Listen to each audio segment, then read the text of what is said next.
الله أكبر الله أكبر الله أكبر الله أكبر أشهد أن لا إله إلا الله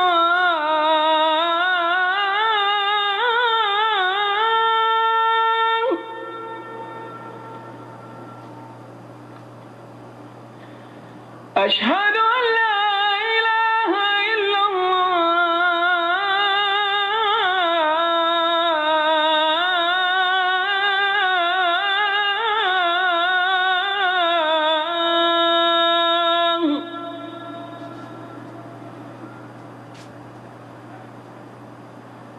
أشهد أن محمدًا رسول الله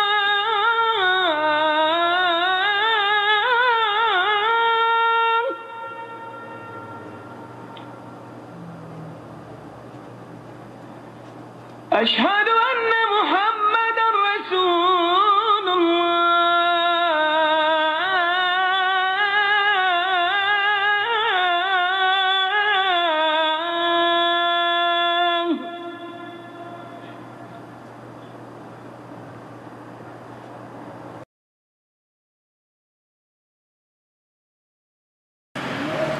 إن الحمد لله نحمده ونستعينه ونستغفره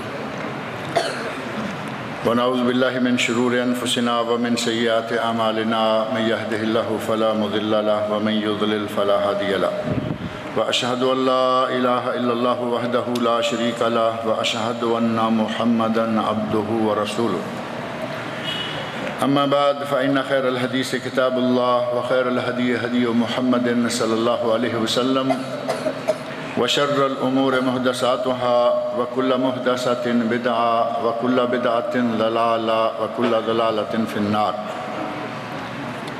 رب اشرح لي صدري ويسر لي أمري واحلل عقدة من لساني يفقهوا قولي رب أعوذ بك من همزات الشياطين وأعوذ بك رب أن يحضرون أعوذ بالله السميع العليم من الشيطان الرجيم إنما يريد الله ليذهب عنكم الرجس أهل البيت ويطهركم تطهيرا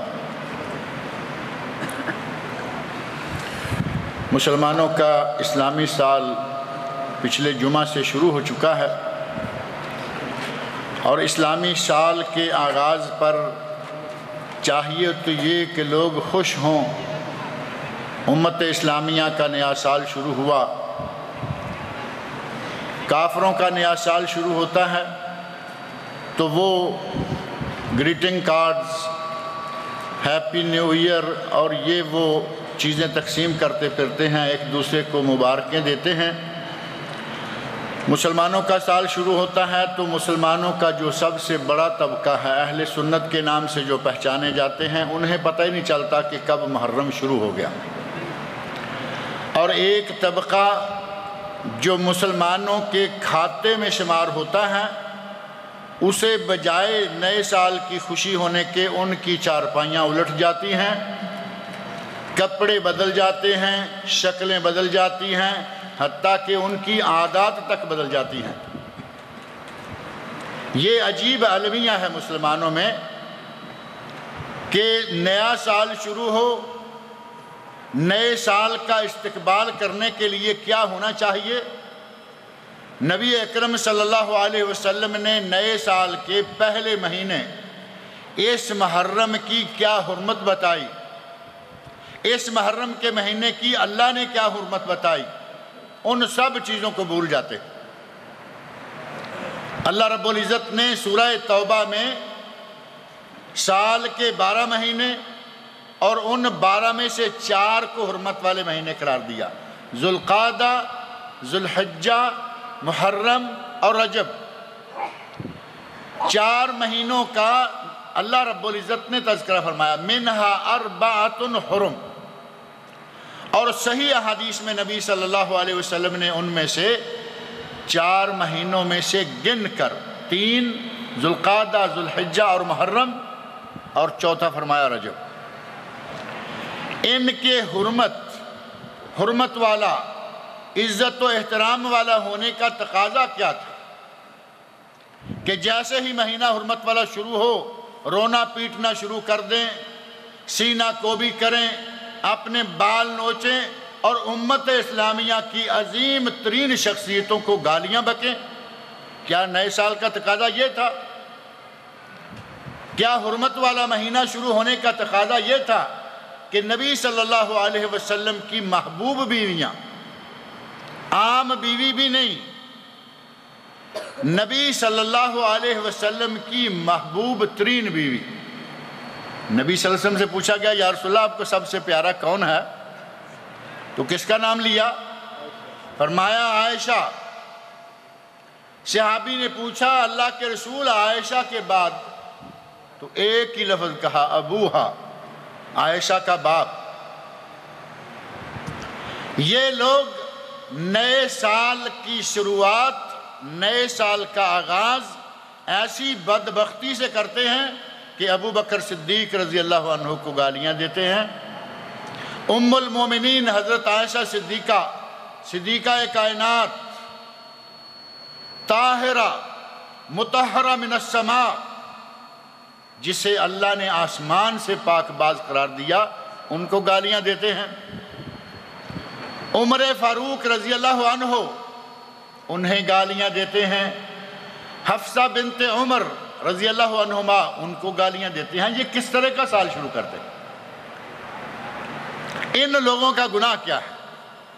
سب سے پہلے یہ بتائیے کہ ان کا گناہ کیا ہے؟ کہیں گے کہ انہوں نے حضرت علی رضی اللہ عنہ سے خلافت چھین لی تھی۔ حضرت حسین رضی اللہ عنہ کا واقعہ بہت بعد میں جا کے پیش آیا، وہ تو نبی صلی اللہ علیہ وسلم کی وفات کے کوئی 50 سال بعد پیش آیا۔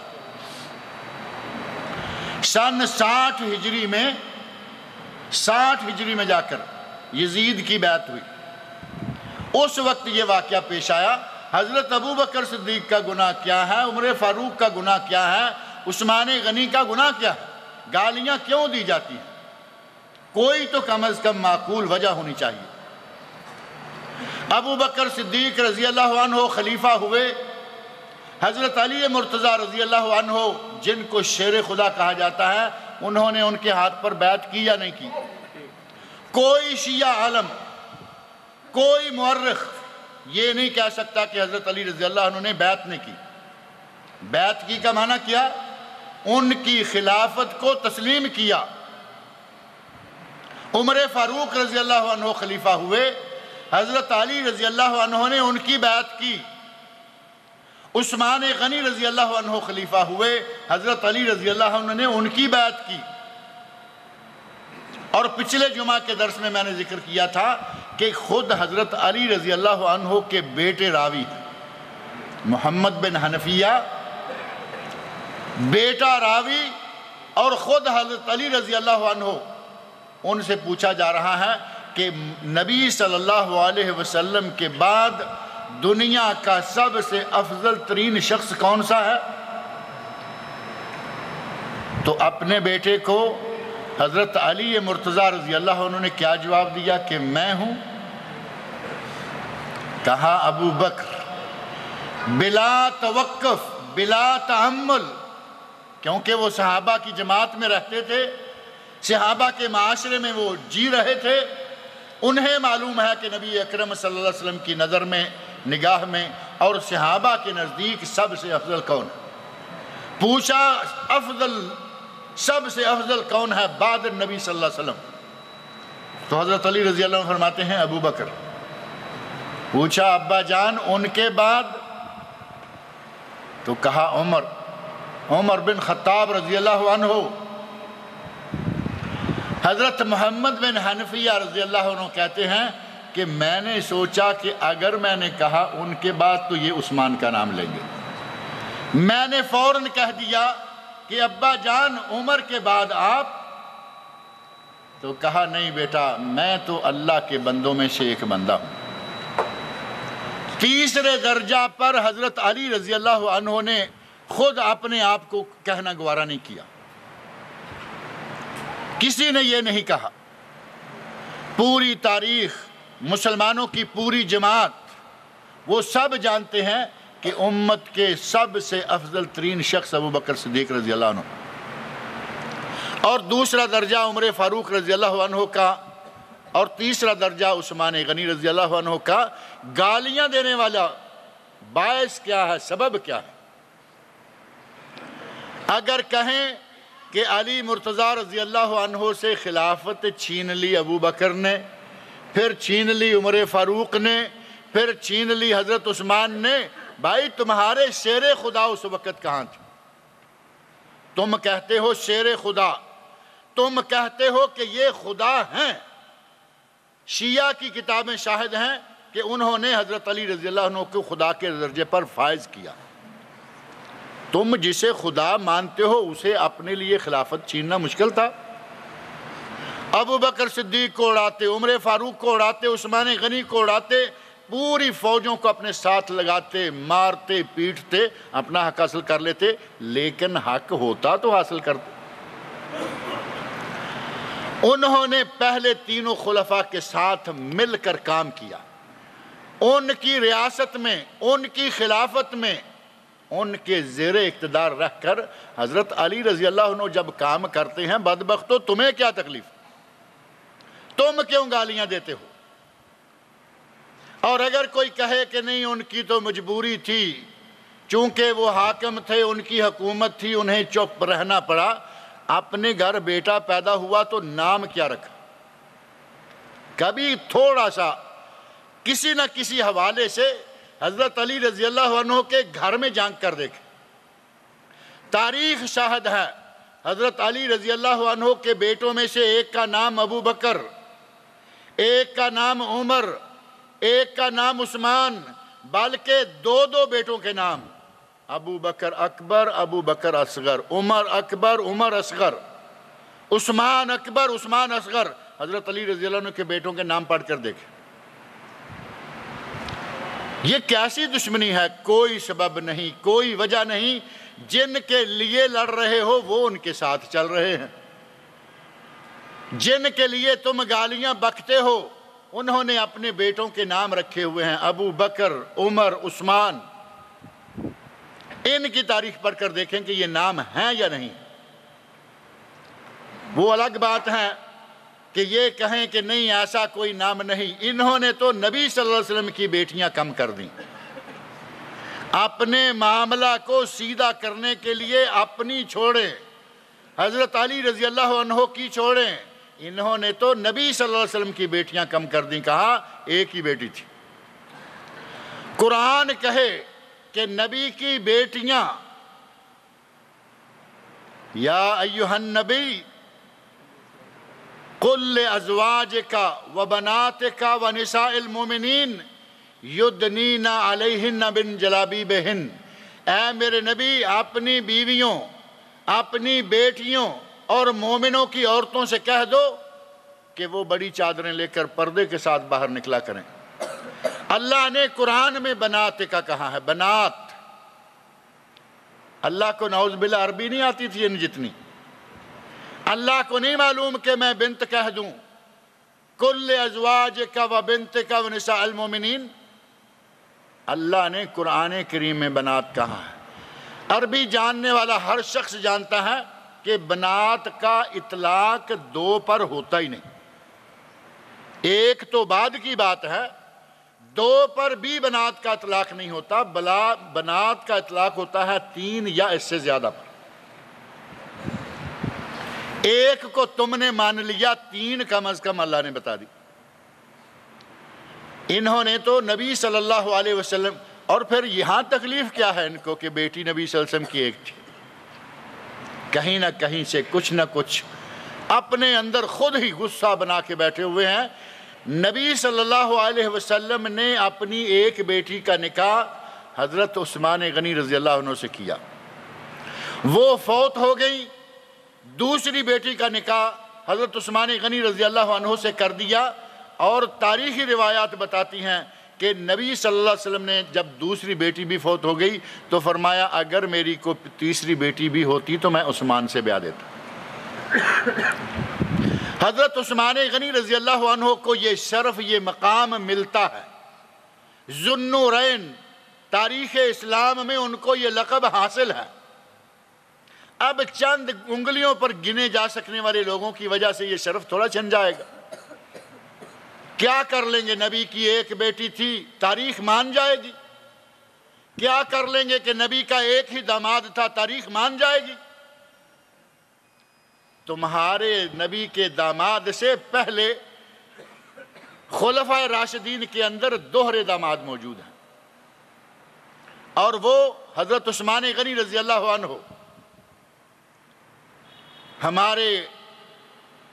ہمارے امام کی امامت، ہمارے امام کی خلافت چھین لی، اور دعویٰ یہ کہ وہ شیر خدا ہیں۔ یہ دعویٰ تمہیں کرنا اچھا نہیں لگتا، یہ دعویٰ ہم کریں۔ حضرت علی شیر خدا تھے، کوئی شک نہیں، لیکن ہم ساتھ یہ بھی کہہ دیتے ہیں کہ بڑے بڑے شیر پہلے بھی گزرے۔ شیر خدا حضرت عمر فاروق شیر خدا تھے یا نہیں تھے؟ نبی صلی اللہ علیہ وسلم ارشاد فرماتے ہیں اے ابن الخطاب، شیر خدا کیسے تھے؟ اے ابن الخطاب، اے خطاب کے بیٹے عمر، کیا بات ہے، تم جس راستے سے گزر رہے ہو اس راستے میں شیطان بھی نہیں بھٹکتا، تمہیں دیکھ کر شیطان بھی راستہ چھوڑ جاتا ہے۔ شیر خدا تو پہلے بھی ہیں، اور اتنے بڑے بڑے شیر ہیں کہ ان کے سامنے شیطان ٹکتا ہی نہیں۔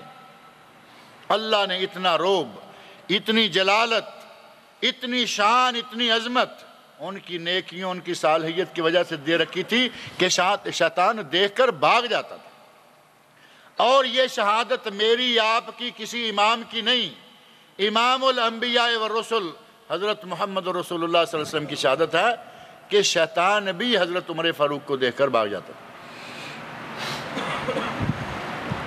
اور نبی صلی اللہ علیہ وسلم نے فرمایا لو کان بعدی نبیا لکان عمر، اگر میرے بعد کسی نے نبی ہونا ہوتا، اگر کوئی نبی ہونا ہوتا تو کون ہوتا؟ عمر فاروق نبی ہوتے۔ کن کو گالیاں دیتے ہو؟ جن کو تم کم از کم اپنے نبی کی تو مان لو۔ اگر کسی اور کی ماننے کو جی نہیں چاہتا، اپنے نبی کی مان لو، اپنے علی کی مان لو رضی اللہ تعالیٰ عنہ۔ تمہارے امام کہہ رہے ہیں نبی کے بعد سب سے افضل ابو بکر، نبی کے بعد ابو بکر کے بعد سب سے افضل عمر فاروق۔ حضرت علی رضی اللہ عنہ کی زبان مبارک سے خلفاء راشدین کی تعریفیں کتب تاریخ کے اندر موجود ہیں۔ حضرت حسین رضی اللہ عنہ کے ٹھیکیدار بنتے ہو، کبھی کسی اہل سنت کو ان کے خلاف زبان کھولتے ہوئے سنا ہے؟ قطعاً نہیں۔ حضرت حسین رضی اللہ عنہ کا درجہ ہمارے نزدیک بہت ہی زیادہ ہے۔ کیوں نہ ہوتا؟ نبی صلی اللہ علیہ وسلم نے فرمایا ریحانتا یا، یہ میرے دو پھول ہیں، حسن اور حسین میرے دو پھول ہیں، میں ان کو چومتا ہوں، میں ان کو سونگھتا ہوں، مجھے ان سے خوشبو آتی ہے۔ اور یہ وہی حسن اور حسین ہیں رضی اللہ عنہما۔ مسجد میں داخل ہوئے، والدہ نے حضرت فاطمہ الزہرا رضی اللہ عنہا نے اپنے دونوں بیٹوں کو نہلا دھلا کر صاف ستھرے کپڑے پہنا کر، خوبصورت کپڑے پہنائے اور مسجد میں بھیج دیا۔ نبی صلی اللہ علیہ وسلم ممبر پر تشریف فرما ہے۔ ممبر پر سے جب دیکھا کہ میرے نواسے گرتے پڑتے افتاں خیزاں مسجد میں چلے آ رہے ہیں، نبی صلی اللہ علیہ وسلم سے یہ دیکھا نہیں گیا کہ میرے بچے، میرے بیٹے، میرے نواسے اس طرح گرتے پڑتے ہوئے آئیں۔ چھوٹا بچہ ہو کیسے آئے گا؟ حضرت حسن اور حسین نئے کپڑے، خوبصورت کپڑے، اور خوبصورت تو ویسے ہی تھے۔ وہ ہیں کون؟ آل سادات، حضرت علی رضی اللہ عنہ کی اولاد، نبی صلی اللہ علیہ وسلم کے خاندان کے فرد آل سادات ہیں۔ آل سادات تو اگر آج بھی کوئی صحیح معنوں میں ہو، کہیں کہیں اللہ تعالیٰ مجھے معاف کرے، کہیں کہیں مجھے کالے رنگ کا سید دیکھنے کو ملتا ہے تو میرا عجیب سا تصور ہو جاتا ہے کہ پتہ نہیں اوپر کہاں کہیں کیا کیا ہوا ہے۔ سید ہو اور کالے رنگ کا ہو، کیا سمجھ رہے ہیں یہ نہیں بات کو؟ آج آپ کو گلی گلی سید ملیں گے، لیکن میں سمجھتا ہوں کہ معاملہ گڑبڑ ضرور ہے۔ کربلا کے میدان سے کتنے لوگ بچ کر نکلے تھے؟ آپ بھی تاریخ پڑھتے ہیں نا؟ کربلا کے میدان میں پہنچتے وقت کل کتنے لوگ تھے حضرت حسین رضی اللہ عنہ کے ساتھ؟ 70 آدمی تھے۔ 70 آدمیوں کو لے کر کربلا پہنچے، کوفہ پہنچے، اور ان میں سے مقابلے میں کتنے لوگ ہیں؟ 5000 عبید اللہ بن زیاد کے لوگ، 5000 کوفہ والے۔ اب یہ واقعہ پورا بات ذکر کریں تو بڑی لمبی بات ہے۔ حضرت حسین رضی اللہ عنہ کو پتہ چلا کہ یزید کی بیعت ہو گئی ہے، تکلیف محسوس کی۔ اور وہ تکلیف کیوں محسوس کی؟ کہا کہ صحابہ کرام موجود ہیں۔ کسی تاریخی روایت میں یہ نہیں آتا کہ میں ہوں اور یہ کون ہے، نہیں، صحابہ کرام موجود ہیں۔ صحابہ کی موجودگی میں اس کا یزید کا خلافت پہ، منصب خلافت پہ آنا ٹھیک نہیں۔ انہوں نے مکہ مکرمہ کا رخ کیا، مکہ مکرمہ میں مشغول عبادت ہو گئے۔ اب انہیں مکہ میں چٹھیاں اور خط آنے شروع ہوئے، کہاں سے؟ کوفہ سے۔ کوفہ سے ایک دو نہیں، بوریوں کے حساب سے۔ یہ خود یہ ساری باتیں کرتے ہیں کہ بوریوں کے حساب سے خط آئے، اور واقعی خطوں کی بوریاں پہنچیں۔ کہا کہ کم از کم 20,000 آدمی وہ ہیں جو آپ کے لیے بیعت کر چکے ہیں۔ حضرت مسلم بن عقیل حضرت علی رضی اللہ عنہ کے بھتیجے اور حضرت حسین رضی اللہ عنہ کے چچا زاد بھائی، یہ وہاں کوفہ میں موجود ہیں، لوگوں کو حضرت حسین رضی اللہ عنہ کی بیعت کے لیے تیار کر رہے ہیں۔ لوگ 20,000 تیار ہو گئے۔ خط لکھا کہ حسین آ جاؤ۔ 20,000 کوفہ میں، ظاہر ہے کہ اس وقت کوفہ کو آج جتنا کوفہ بھی تو نہیں ہوگا نا۔ آ جاؤ، لوگ سارے آپ کے ہاتھ پر بیعت کرنے کے لیے تیار ہیں۔ وقت قریب آیا، ان 20,000 کے 20,000 میں سے کوئی ایک آدمی بھی حضرت حسین رضی اللہ عنہ کے ساتھ آ کے نہیں ملا۔ عین وقت پر آ کر جب ابن زیاد نے اپنی ظلم زیادتیاں یا اپنا طریقہ کار اپنایا، مختلف قبائل جو کوفہ کے اندر بڑے بڑے قبائل تھے، دیکھا کہ ان کے سارے لوگ حسین کے لیے بیعت کر رہے ہیں، پیسوں کی بوریوں کے منہ کھول دیے۔ ہر قبیلے کے رئیس کو پیسے بھیجے، کہا پیسے جتنے چاہو۔ آج بھی تو ووٹ خریدے جاتے ہیں نا، اور اسی طرح کسی ملک میں انتخاب الیکشن ہونے لگتا ہے تو یہی کام ہوتا ہے۔ یہ معاملہ ابن زیاد نے اس وقت کیا، پیسوں کی بوریوں کے منہ کھول دیے، قبائل میں پیسے بانٹے، رؤساء کو پیسے بانٹے، ان سارے کے سارے لوگوں کو راہ راستے بھٹکا لیا۔ میدان کربلا میں ایک طرف حضرت حسین رضی اللہ عنہ کتنے لوگوں کے ساتھ؟ 70 آدمیوں کے ساتھ۔ 70 مجاہدین چاہے کتنے بھی بڑے ہوں گے 700 کا مقابلہ کر لیں گے، اور ادھر کتنے ہیں؟ 5000۔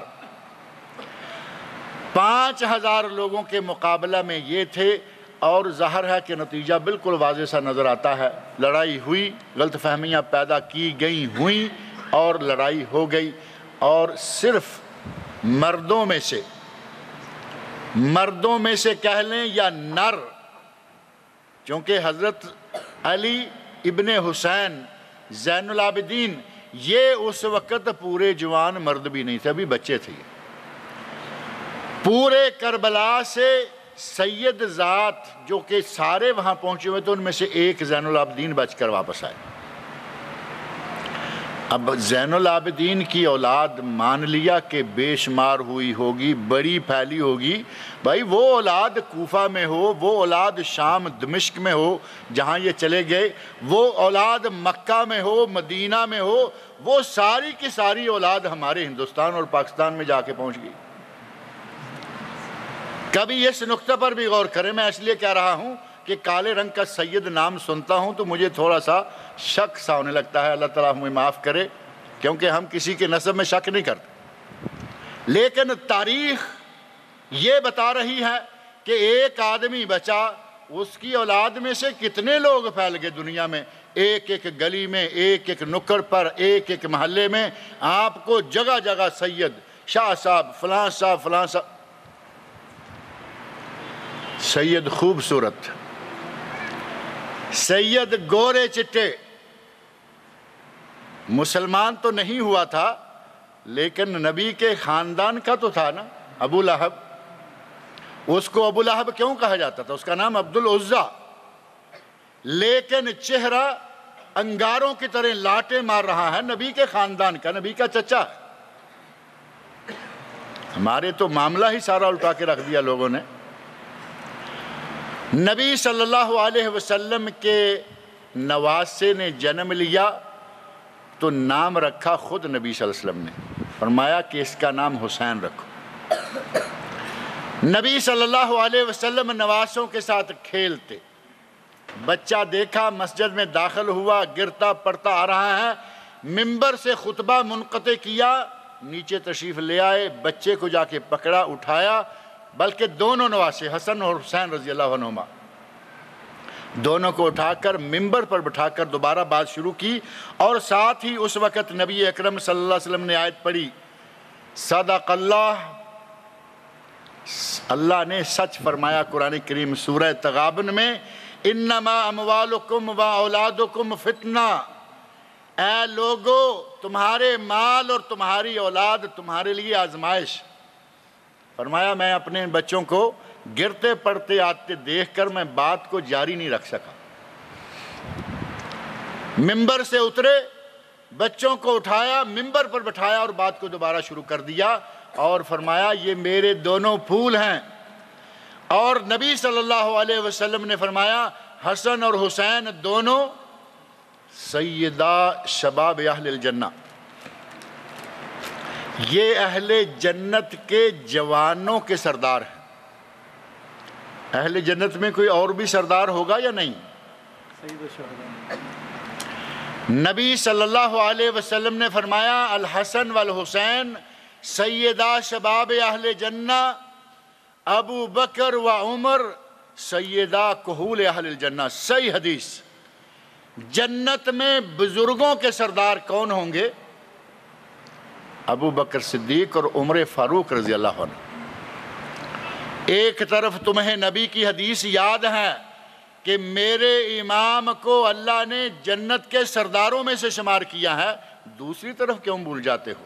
اسی نبی نے اسی مبارک زبان سے یہ بھی نکلا سیدہ کہول اہل الجنہ، ابو بکر اور عمر یہ دونوں جنت کے بزرگوں کے سردار ہوں گے۔ لیکن وہ بزرگ کون؟ جو امت اسلامیہ کے بزرگ ہوں گے۔ یہ نہیں کہا جا سکتا کہ سب بزرگ اب اس میں انبیاء کرام آتے ہیں، وہ تو اپنے اپنے درجے ہیں۔ امت اسلامیہ کے جتنے بزرگ ہیں جو جنت میں جائیں گے، بزرگ تو یہاں کی آتے ہیں، بزرگ تو یہاں کے حساب سے ہے نا، جنت میں تو کوئی بزرگ نہیں جائے گا۔ کیا خیال ہے؟ بزرگوں میں سے جنت میں کوئی نہیں جائے گا۔ نبی صلی اللہ علیہ وسلم کے پاس بڑھیا آ گئی، بوڑھی خاتون، یا رسول اللہ میرے لیے دعا کیجئے کہ اللہ مجھے جنت عطا فرمائے۔ نبی صلی اللہ علیہ وسلم فرمایا اماں کوئی بوڑھی عورت جنت میں نہیں جائے گی۔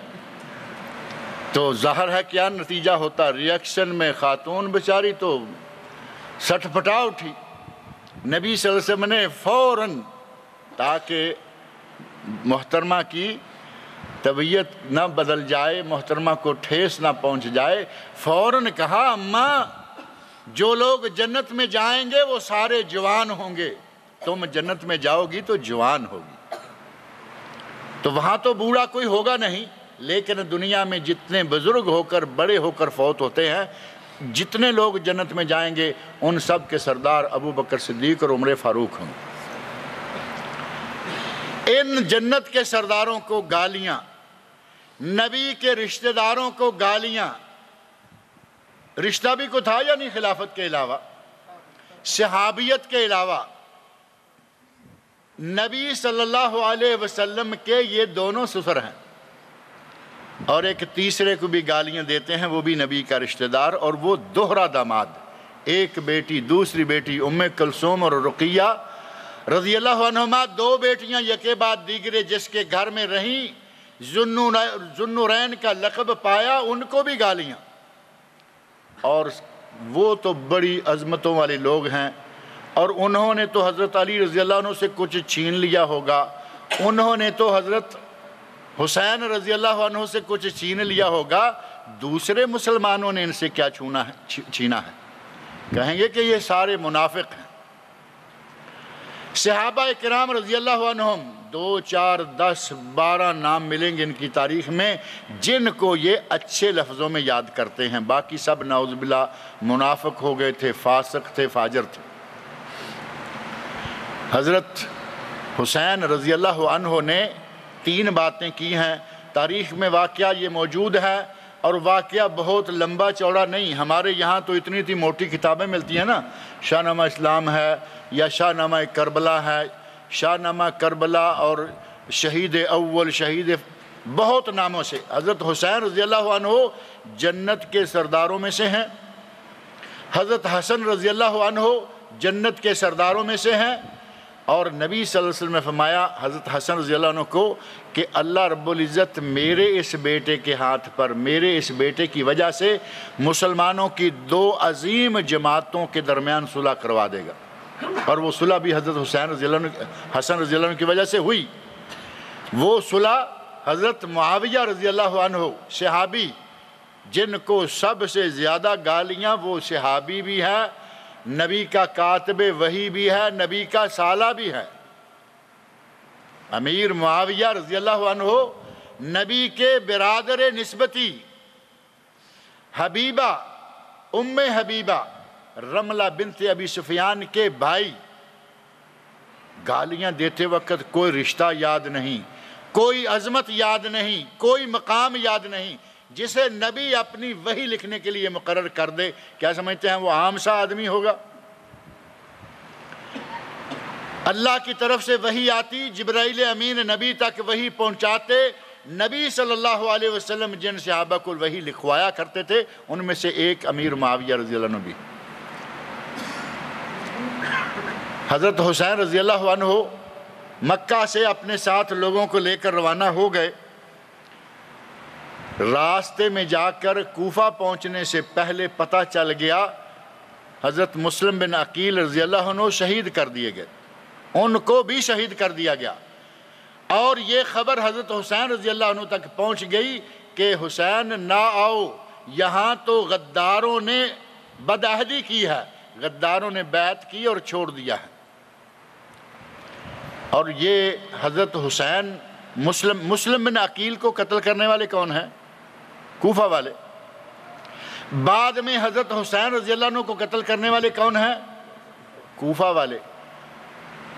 اور کوفہ کا ایک آدمی حضرت عبداللہ بن عمر رضی اللہ عنہ سے پوچھتا ہے، حج کے لیے آیا، پوچھتا ہے، کہتا ہے کہ حضرت اگر مچھر بیٹھا ہوا ہو میں ایسے مار دوں تو کیا حکم ہے؟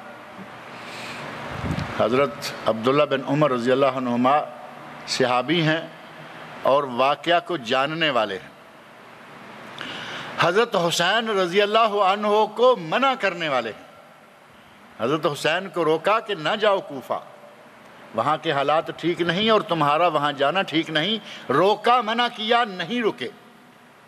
اور کن الفاظ میں الوداع کیا؟ آخر میں کہا کہ اے اللہ اپنے اس شہید کو اب تو سمجھ، گویا کہ اپنی آنکھوں سے حالات کو دیکھتے ہوئے پیش گوئی کر دی کہ تم وہاں جا کے شہید کر دیے جاؤ گے، قتل کر دیے جاؤ گے۔ حضرت عبداللہ بن عمر رضی اللہ عنہ، کوفی کہتا ہے کہ اگر مچھر مر جائے کسی محرم سے، احرام کی حالت میں مچھر مر جائے تو کیا ہوگا؟ تو کہا کہ ظالموں حسین کو قتل کرتے وقت نہ پوچھا کیا ہوگا، اب مچھر کو قتل کرتے وقت پوچھتے۔ حسین کو قتل کر دیا، نبی صلی اللہ علیہ وسلم کے خاندان کے پھولوں میں تباہی مچا دی، آج کہتے ہو کہ مچھر مر جائے کسی سے تو کیا ہو؟ حضرت عبداللہ بن عمر کو بھی معلوم ہے کہ قاتل کون ہے، کوفہ والے۔ صحابہ میں، تاریخ میں یہ بات، اور جو قتل کرتے ہیں وہی چیختے ہیں، چلاتے ہیں، روتے ہیں، پیٹتے ہیں، یہ تو ہماری تاریخ انسانی بتا رہی۔ پوری تاریخ کو آپ اچھی طرح کھول کر دیکھ لیں۔ مجھے یاد پڑتا ہے کہ یہاں میں نے کچھ تفصیل اس سلسلہ میں ذکر کی تھی، کسی کے ذہن میں ہے یا نہیں؟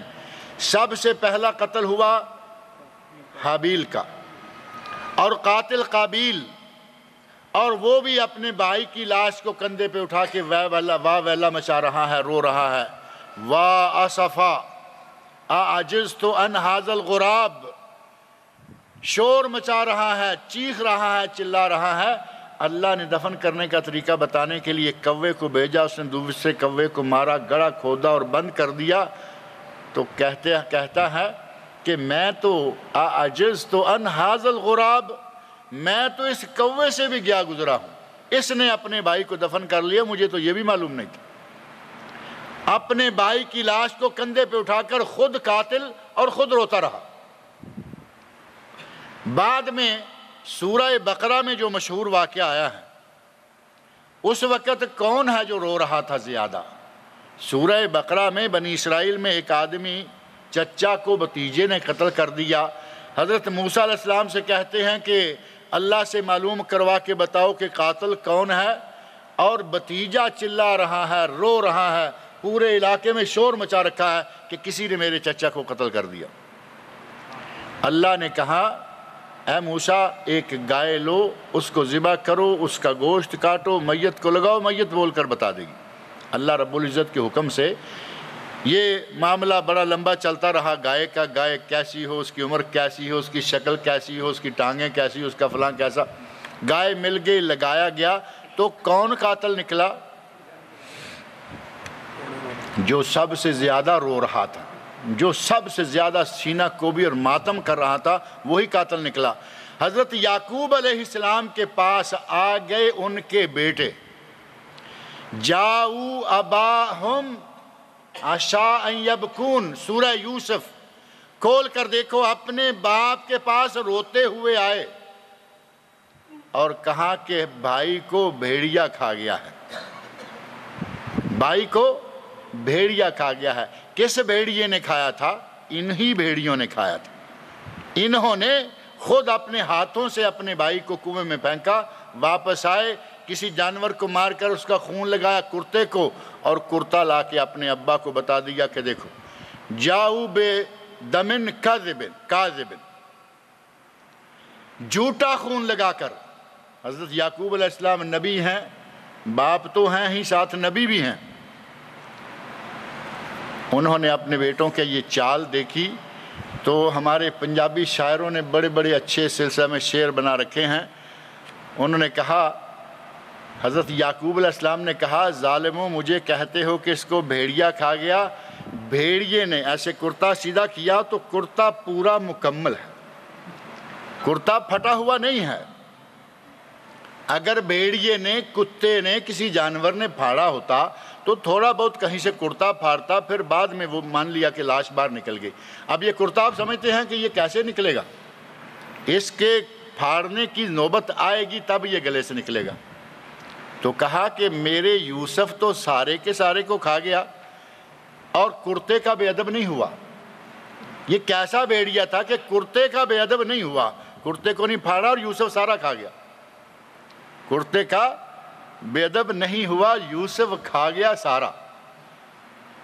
یہاں سب سے زیادہ چلانے والے اس وقت کون ہیں؟ حضرت یعقوب تو نبی ہیں، رونا چلانا کچھ نہیں، لیکن قرآن کہہ رہا ہے کہ روتے چلاتے ہوئے یعقوب علیہ السلام کے پاس ان کی اولاد آئی، جاؤ اباہم عشاء یبکون، شام کے وقت روتے ہوئے اپنے باپ کے پاس آئے اور کہا کہ اسے بیڑیا کر۔ کس نے کنویں میں پھینکا؟ روتا کون ہے؟ بھائیوں نے کنویں میں پھینکا، وہی رو رہے ہیں۔ بھتیجے نے قتل کیا، وہی رو رہا ہے۔ بھائی نے قتل کیا، وہی رو رہا ہے۔ کوفہ والوں نے، ان شیعوں نے قتل کیا حسین کو رضی اللہ عنہ کو، اور یہ اب رو رہے ہیں، 1400 سال سے روتے آ رہے ہیں، یہ قیامت تک روتے رہیں گے۔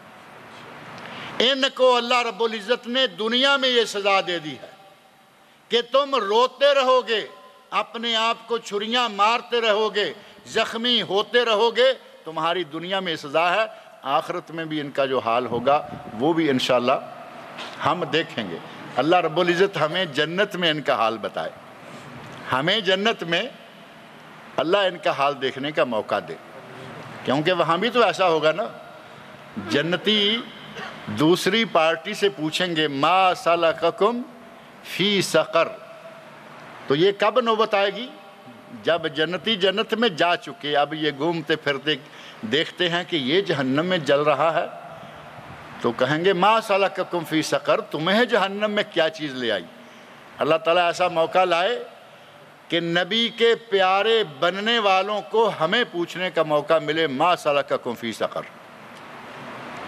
اس دنیا میں جس نے بھی اس طرح کی حرکت کی ہے، تاریخ نے ہمارے سامنے سکیچ چھوٹا سا آ گیا نا، آدم علیہ السلام کے بیٹے قاتل رو رہا ہے، حضرت یوسف علیہ السلام کے بھائی خود رو رہے ہیں، سورہ بقرہ والے واقعہ میں قاتل بھتیجا خود رو رہا ہے، یہ بھی خود رو رہے۔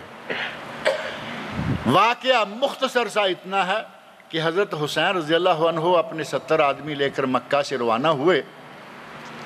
میں عرض کر رہا تھا کہ واقعہ تھوڑا سا ہے، بہت لمبا نہیں، واقعہ بہت خطرناک ہے، امت اسلامیہ کے لیے بڑا تکلیف دہ ہے، لیکن جتنی بڑی بڑی کتابیں اس کے بارے میں لکھی ہوئی ہیں، جھوٹ کے پلندے، اتنی باتیں۔ ایک بڑھیا کو دیکھا گیا، اب شبیر شاہ کی کوئی کیسٹ کسی نے سنی ہو، بڑھیا کالے رنگ کا برقع، پھر واقعہ بیان کرنے والے آدمی خطیب ہو، اور وہ تو پھر شبیر شاہ خطیب تو بڑے ہیں نا، اللہ تعالیٰ کبھی ان کو پٹڑی پہ رکھے تو وہ آدمی بڑی اچھی ہے، پٹڑی سے وہ خود اترے ہوئے ہیں خطیب بڑے۔ بڑھیا کالا برقع پہنا ہوا ہے، زمین پہ ہاتھ مار رہی ہے، کنکریوں کو سیدھا کر رہی ہے، کنکریاں چن کے یہ ایسا نقشہ بنایا کہ جیسے شبیر شاہ صاحب بھی پاس ہی بیٹھے ہوئے تھے۔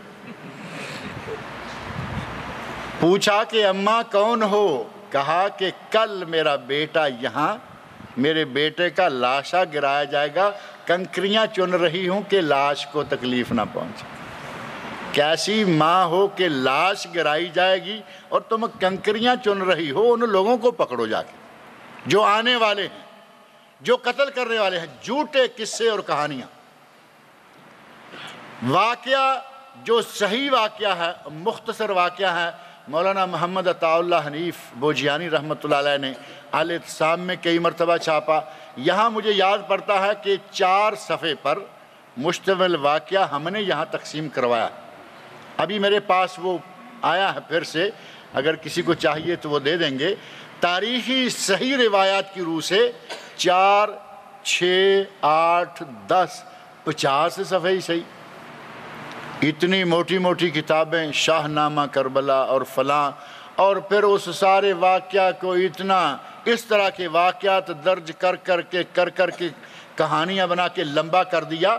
تاریخ اسلام کا انتہائی اندوہناک واقعہ، لیکن اتنی مبالغہ آمیزی اس واقعہ میں کی ان شیعہ نے۔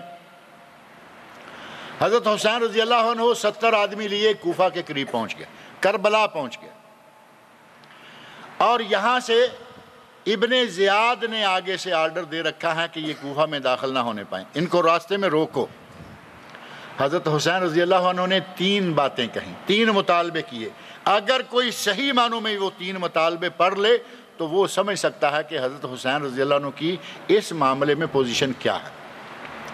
کہا کہ مجھے واپس جانے دو۔ پہلی بات، جب یہاں معاملہ آ گیا، حالات بہت خراب آنکھوں سے دیکھ لیے، تو کہا کہ مجھے واپس جانے دو۔ حضرت حسین رضی اللہ عنہ شیر خدا کے بیٹے ہیں، واپس جانے کا مطالبہ کیوں کیا؟ کیا سمجھتے ہیں وہ ڈر گئے ہوں گے؟ قطعاً نہیں۔ حضرت حسین رضی اللہ عنہ ڈرے نہیں، انہیں معلوم ہو گیا کہ میرا اس وقت واپس جانا لڑنے سے بہتر ہے۔ پہلی بات، پہلا نکتہ، حضرت حسین ابن علی ابن شیر خدا ڈرے نہیں، معلوم ہو گیا کہ معاملہ گڑبڑ ہے، ہم سے کچھ جلد بازی ہو گئی، ہمیں واپس جانے دو۔ دوسری بات، دوسرا مطالبہ یہ کیا، کہا کہ مجھے واپس نہیں تو مجھے کسی ایسی سرحد پہ جانے دو جہاں اسلام اور کفر کی جنگ ہو رہی ہے، میں جا کے کافروں کے ساتھ جنگ کرتا ہوں۔ حضرت حسین رضی اللہ عنہ اس مقام سے جہاد کرنے کے لیے کس کی امارت میں جا رہے ہیں؟ جب تک اس وقت یزید کی امارت کو تسلیم نہ کیا جاتا، جہاد کا کوئی معنی نہیں بنتا۔ اور تیسرا مطالبہ کہا کہ مجھے یزید کے پاس جانے دو، میں جا کے اس کے ساتھ بات کرتا ہوں۔ اگر وہ حق پر نہیں تھا، حق پر مانا نہیں، حق پر تسلیم نہیں کیا، تو یزید کے پاس جا کر بات کرنے کا کیا معنی؟ نہ کسی نے کسی محاذ پر جانے دیا، نہ کسی نے یزید کے پاس جانے دیا، نہ کسی نے واپس جانے دیا۔ 70 لوگ تھے، معاملہ ہوا اور حضرت حسین رضی اللہ عنہ کو شہید کر دیا گیا، ساتھ باقی لوگ بھی شہید کر دیے گئے۔ خواتین بچیں، حضرت زین العابدین بچے۔ یہ قافلہ دمشق گیا جہاں یزید موجود تھا۔ آپ کو تاریخ کی کتابوں میں خاص طور پر جس تاریخ کو ان لوگوں نے لکھا ہے، گالیاں، بدتمیزیاں، ہر اعتبار سے کچھ ایسا آدمی ان کو بنا کے دکھا دیا، یزید کو یوں لگتا ہے کہ شاید یہ تو نہ یہ مسلمان ہوگا نہ اس کے خاندان میں کوئی مسلمان ہوگا۔ یزید ہے کون؟ حضرت امیر معاویہ رضی اللہ عنہ کا بیٹا۔ اگر یہ میں کہوں کہ آپ نے تاریخ صحابہ میں کہیں یہ پڑھا ہو کہ کسی صحابی کا بیٹا مرتد یا کافر ہوا، کوئی آدمی بتا سکتا ہے؟ پوری تاریخ میں یہ بات نہیں ملے گی کہ کوئی صحابی اور اس کا بیٹا مرتد ہو گیا، قطعاً نہیں۔ ایک آدمی صحابی ہوا اور مرتد ہو گیا، یہ بات موجود ہے تاریخ میں۔ ایک آدمی عیسائی مسلمان ہوا، نبی صلی اللہ علیہ وسلم نے اس پر اعتماد کیا، اس کو وحی لکھنے پر لگا دیا۔ کچھ عرصے کے بعد وہ بھاگ گیا، فلسطین میں چلا گیا اور جا کے اس نے کہا کہ اس نبی کو تو کچھ بھی نہیں آتا، جو میں لکھ کے دیتا تھا یہ وہی جانتا ہے۔ یہ واقعہ گستاخان مصطفیٰ صلی اللہ علیہ وسلم میں یہ موجود ہے تفصیل کے ساتھ۔ اور یہی وہ آدمی ہے جس کو جب فلسطین میں مرا، اللہ کے عذاب کا شکار ہوا، اس کے لوگوں نے اسے قبر میں ڈالا، رات کو دفن کر کے آئے، صبح اس کی لاش باہر پڑی۔ انہوں نے کہا کہ یہ مسلمانوں کی شرارت ہے، یہ مسلمانوں کی شرارت ہے کہ مسلمانوں سے یہ نکل کر آیا تھا، اس کی لاش اس لیے باہر نکال دیا۔ دوسرے دن پھر دوبارہ دفن کیا، صبح دیکھا کہ اس کی لاش پھر باہر پڑی۔ 3 مرتبہ دفن کرنے کے بعد اس کی لاش کو چھوڑا کہ اس کو گلنے سڑنے دو، یہ مسلمانوں کا کام نہیں، یہ تو مسلمانوں کے رب کا کام ہے۔ اس نے نبی کی ذات میں گستاخی کی، اسے زمین نے قبول نہیں کیا۔ اور کسی صحابی کے بیٹے کا قطعاً ایسا کوئی واقعہ نہیں ملتا۔ یزید ابن معاویہ رضی اللہ عنہ۔ اور ایک حدیث بخاری شریف میں آپ نے سنی ہے، پڑھی ہے، نبی صلی اللہ علیہ وسلم نے شاہ مایا تھا کہ قسطنطنیہ پر ایک لشکر، مسلمانوں کا ایک لشکر حملہ کرے گا، اس لشکر کے سارے لوگ مغفور لہم ہیں، ان سب کی اللہ نے بخشش کر دی۔ اور تاریخ کھول کر دیکھیں، یزید اس لشکر کا سربراہ تھا، یزید اس لشکر کا سالار تھا۔ ہم یہ بات کیوں بھول جاتے ہیں؟ نبی صلی اللہ علیہ وسلم کی کہی ہوئی باتیں وہ ساری پس پشت ڈال کر ایک ہی ڈنڈورا پیٹتے رہیں گے کہ یزید ظالم تھا، یزید فاسق تھا، یزید پتہ نہیں کافر تھا، اور کیا کچھ تھا۔ کچھ باتیں جو دوسری طرف سے نظر آ رہی ہیں، ہم مان لیتے ہیں کہ یزید سے کچھ کوتاہیاں ہوئی ہوں گی، لیکن جھوٹ زیادہ۔ کہتے ہیں کہ جس وقت حضرت حسین رضی اللہ عنہ کا سر کاٹ کر یزید کے سامنے رکھا گیا تو انہوں نے اپنی چھڑی کے ساتھ ان کی آنکھ کے اندر چھڑی کو ایسے گھساتے ہوئے کہا کہ دیکھا، کسی صحیح تاریخی بات میں یہ بات ثابت نہیں۔ جیسے ہی یزید کو پتہ چلا، تاریخی باتیں ساری کتب میں موجود ہیں، یزید کو پتہ چلا، وہ رویا، یزید رویا، یزید کے گھر والے روئے، کہا کہ ہم نے تو حسین کو قتل کرنے کے لیے نہیں کہا تھا، ہم نے حسین کو قتل کرنے کا تو نہیں کہا تھا۔ اور پھر عزت احترام کے ساتھ خاندان نبوت کے بقیہ لوگوں کو رکھا، عزت و احترام کے ساتھ، اور ان کو لاکھوں اشرفیاں دے کر روانہ کیا۔ روانہ کرنے والوں کو، ساتھ جانے والوں کو باقاعدہ یہ تاکید کی کہ ان کے گھروں تک پہنچانے تک کسی قسم کی کوئی ضرورت پیش آئے تم نے ان کی خدمت کرنی ہے، باحفاظت اس قافلے کو گھر میں پہنچانا۔ آج ایک ہی بات لے اڑے کہ اس نے یہ کر دیا، اس نے وہ کر دیا۔ اس نے تو کر دیا، تم کیا کر رہے؟ جن کی تعریفیں اللہ کرے کہ وہ پاک باز عورت ہے، تم اسے گالیاں دیتے ہو۔ جسے اللہ کہے ثانی اثنین اذ ہما فی الغار اذ یقول لصاحبہ لا تحزن، قرآن میں ایک صحابی کا نام آیا اور ایک صحابی کا نسب آیا۔ نام کس کا آیا؟ زید بن حارثہ رضی اللہ عنہ، جو نبی صلی اللہ علیہ وسلم کے بیٹے کہلواتے تھے، نام ان کا آیا، اور صحابی کا منصب ابو بکر صدیق رضی اللہ عنہ کا آیا۔ ان سے پوچھو کہ ہجرت کے وقت نبی صلی اللہ علیہ وسلم کے ساتھ کون تھا؟ کوئی آدمی انکار نہیں کر سکتا کہ اس وقت نبی کے ساتھ غار میں ابو بکر صدیق تھے۔ اور اللہ نے قرآن کریم میں فرمایا ثانی اثنین، دو میں سے دوسرے، اذ ہما فی الغار، جبکہ وہ غار ثور میں تھے، اذ یقول لصاحبہ لا تحزن، جب وہ اپنے صحابی کو کہہ رہے، لصاحبہ، یہ ہے صحابی۔ اللہ صحابی کہے، اللہ اس کی بیٹی کے بارے میں آسمان سے 10 آیات نازل کرے اور اسے پاک باز قرار دے، اور تم اسے گالیاں دو، کہاں کی انسانیت؟ ان دنوں میں ہمیں کرنا کیا چاہیے؟ چارپائیاں الٹی ڈال کر، کالے کپڑے پہن کر بد زبانی کرنی چاہیے؟ یہ نیا سال شروع ہوا ہے مسلمانوں کا، ہمیں نئے سال کا استقبال روزوں کے ساتھ کرنا چاہیے، عبادت کے ساتھ کرنا چاہیے۔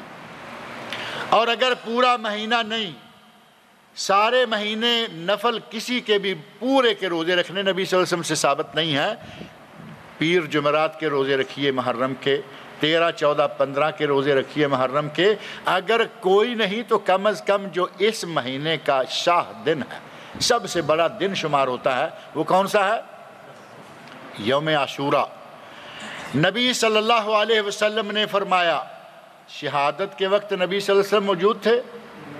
جب حضرت حسین کی شہادت ہوئی ہے اس وقت نبی صلی اللہ علیہ وسلم موجود نہیں ہے۔ نبی نے فرمایا کہ 10 محرم کے روزے کا ثواب 1 سال کے گناہوں کا کفارہ۔ احتسب علی اللہ ان یکفر السنہ، مجھے اللہ سے امید ہے کہ گزشتہ سال کے اللہ سارے گناہ معاف کر دے گا، صرف 1 روزے کے عوض۔ اور یہ واقعہ، کربلا کا واقعہ، اس سے 50 سال کے بعد پیش آ رہا۔ اب آپ کہیں گے کہ نبی تو غیب جانتے تھے اس لیے پہلے ہی اس دن کا نہیں۔ نبی صلی اللہ علیہ وسلم نے اس واقعے کی وجہ سے نہیں جو ہونے والا ہے، بلکہ جو ہزاروں سال پہلے واقعہ ہو چکا ہے، وہ ہے حضرت موسیٰ علیہ السلام کا واقعہ۔ نبی صلی اللہ علیہ وسلم مدینہ منورہ گئے، یہودیوں کو روزے رکھتے ہوئے دیکھا تو پوچھا کہ یہ کیا روزہ ہے جو تم رکھتے ہو؟ یہودیوں نے کہا کہ حضرت موسیٰ علیہ السلام، ہمارے نبی حضرت موسیٰ علیہ السلام اور آپ کے لشکر کو، آپ کی فوج کو، ساتھیوں کو اللہ نے فرعون اور اس کے لشکر سے نجات دلائی تھی۔ انہیں نیل سے پار کیا، دریا سے پار کیا اور فرعون کو غرق کیا۔ اس وقت موسیٰ علیہ السلام نے روزہ رکھا تھا، ہم بھی روزہ رکھتے۔ تو نبی صلی اللہ علیہ وسلم نے کیا فرمایا؟ انا احق بموسیٰ، میرا موسیٰ پر تم سے بھی زیادہ حق ہے، کیونکہ وہ نبی، میں نبی، ہم تو بھائی۔ ایک حدیث میں نبی صلی اللہ علیہ وسلم فرماتے ہیں ہم اخیافی بھائی، ہم نبی اخیافی بھائی ہوتے ہیں، ہمارا باپ ایک ہے، ہماری مائیں الگ الگ ہیں، یعنی نبوت سب میں ایک آ رہی۔ فرمایا میرے بھائی ہیں، میرے بھائی تھے اور میرا حق زیادہ ہے۔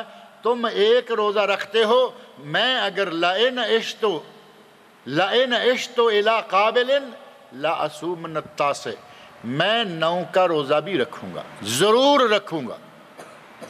اس حدیث کی روح سے سنت کیا ہے کہ 9 کا بھی روزہ رکھیں، 10 کا بھی روزہ رکھیں۔ اور ایک روایت میں ہے کہ اگر کسی وجہ سے 9 نکل گیا، نکلنا تو نہیں چاہیے لیکن کبھی نکل جاتا ہے، صبح 9 ہے، ذہن میں ہے نا، ہفتہ اور اتوار، یہاں ہفتہ اور اتوار کے روزے، پاکستان انڈیا میں اتوار اور پیر کے روزے، صبح 9۔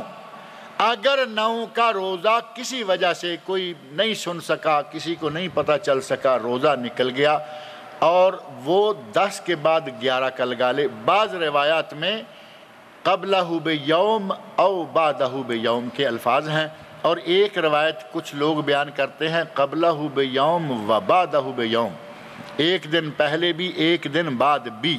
یہ روایت غلط ہے، اصل میں او الف واو تھا، الف کسی وجہ سے ناسخ سے، کاتب سے گر گیا اور حدیث بن گئی قبلہ بیوم و بعدہ بیوم، جبکہ یہ حدیث صحیح، یہ الفاظ، یہ لفظ صحیح نہیں، قبلہ بیوم او بعدہ بیوم، ایک دن پہلے یا ایک دن بعد، 9 10 یا 10 11۔ ایک دن کے روزے کا ثواب کتنا ہے؟ 1 سال کے گناہوں کا اللہ رب العزت صفایا کر دیتا ہے۔ ہمیں یہ کام کرنا چاہیے، گالیاں نکالنے سے، گالیاں بکنے سے، اور وہ بھی کن؟ مقدس ہستیوں کو گالیاں۔ اپنے نامہ اعمال کو تباہ کرنے کی ضرورت نہیں ہے، ضرورت اس بات کی ہے کہ نبی نے روزہ رکھا، امتیوں کو روزہ رکھنے کا حکم فرمایا۔ ابھی 10 تاریخ کو ذرا نکلنا اپنے بازاروں میں، یہاں نہیں، تھوڑا اس طرف ہو کے، یا اپنے پاکستان انڈیا، لاہور، لکھنؤ، پشاور کے بازاروں میں دیکھنا کہ وہاں کی 10 تاریخ کو کتنے مسلمان روزہ رکھے ہوئے، بازاروں میں، گھروں میں نہیں میں کہہ رہا، گھروں میں انشاءاللہ اہل سنت وہاں بھی روزے رکھیں گے 10 تاریخ کو، لیکن آپ کو وہاں پانی کی سبیل، یہ حاجی صاحب کی طرف سے، یہ دودھ کی سبیل، یہ اس سے بڑے حاجی صاحب، جتنا جتنا پیسہ زیادہ، ایسی ہی سبیلیں، کسی نے صرف ٹھنڈا پانی برف والا لگا رکھا ہے، کسی نے دودھ رکھا ہوا ہے، کسی نے اسکنجبی رکھی ہوئی ہے، کسی نے دودھ میں سوڈا ڈالا، دودھ سوڈا، لال خوبصورت گلابی پانی۔ اچھے بلوں کا گزرتے ہوئے روزہ ٹوٹ جاتا ہے، اور وہ تو روزہ رکھتے نہیں، انہوں نے رونا ہے، چیخنا ہے، چلانا ہے، پیٹنا ہے، بال نوچنے، سینہ کوبی، انہیں تو روزہ رکھنے کی ضرورت ہی نہیں ہے، وہ تو ویسے بخشی بخشائی پارٹی ہے، انہیں کسی عمل کی ضرورت نہیں، جب چاہتے ہیں ظہر اثر کٹھی پڑھ لیتے ہیں، جب چاہتے ہیں مغرب عشاء کٹھی پڑھ لیتے ہیں، پڑھیں نہ پڑھیں، انہیں ہماری نمازیں پسند نہیں، ہماری اذانیں پسند نہیں، پتہ نہیں انہیں کیا پسند ہے، انہیں ہماری جنت بھی پسند نہیں ہے۔ اللہ رب العزت ہماری امت اسلامیہ میں یہ جو ٹولہ آ گیا ہے، اس ٹولے کو ہدایت عطا فرمائے۔ اللہ رب العزت نے صحابہ کرام کا جو مقام و مرتبہ اور عظمت بیان فرمائی ہے، اس میں اہل سنت کو کوئی شک نہیں۔ ہمارے نزدیک حضرت حسین رضی اللہ عنہ علی الراس والعین، حضرت علی رضی اللہ عنہ علی الراس والعین، پورا خاندان نبوت، ہمارے آنکھ کا تارا، ہمارے ان کے پاؤں کی دھول ہمارے سروں تک، ہمیں کوئی اعتراض نہیں، صرف اتنا ہے کہ کم از کم اتنے عظیم لوگوں کو گالیاں تو نہ دو۔ اگر تم ان کو اچھا نہیں کہہ سکتے تو گالیاں نہ دو۔ ہم تمہارے امام مان لیتے ہیں کہ چلو تمہارے امام سے، حالانکہ وہ تو ہمارے بھی ہیں نا، اصل میں ہمارے ہی ہیں، لیکن مان لیتے ہیں کہ وہ تمہارے ہیں۔ ہم تمہارے امام کی عزت کرتے ہیں، تمہارے امام کے فضائل بیان کرتے ہیں، تمہارے امام کے بیٹے کے فضائل بیان کرتے ہیں، تمہارے امام کے خاندان کے فضائل۔ بھائی ہمارے اماموں کے فضائل نہ بیان کرو، کم از کم گالیاں دے کے ہماری دل آزاری تو نہ کرو۔ دل آزاری کرو مسلمانوں کی، دل آزاری کرو اہل سنت کی، اور پھر کہو کہ نہیں شیعہ سنی بھائی بھائی۔ کیا کہتے ہیں؟ شیعہ سنی بھائی بھائی، اور یہ تیجی قوم کہاں سے آئی؟ جو صحیح قرآن اور سنت کو ماننے والے ہیں، شیعہ سنی بھائی بھائی، یہ وہابی قوم کہاں سے آئی؟ اب سن کے ہی رہنا ہے آپ نے تو سن لے۔ اللہ تعالیٰ مجھے اور آپ سب لوگوں کو نیک عمل کی توفیق عطا فرمائے۔ کوشش کریں کسی آدمی سے یہ 9-10 کا روزہ نہ چھوٹنے پائے۔ اصل یہ ہے، اور یہ سبیلے لگانے والے نہ رکھتے ہیں نہ رکھنے دیتے ہیں، نہ سنت پہ عمل کرتے ہیں نہ کرنے دیتے ہیں۔ یہ سوال تو بہت زیادہ، ہمارا ٹائم پورا ہو گیا ہے۔ اب اللہ نے موقع دیا تو انشاءاللہ اگلی مرتبہ کریں گے، کیونکہ اس میں سے کچھ بھی تو میں نہیں پڑھ سکتا، ٹھیک 1:15 ہو گیا ہے۔ اللہ تعالیٰ مجھے اور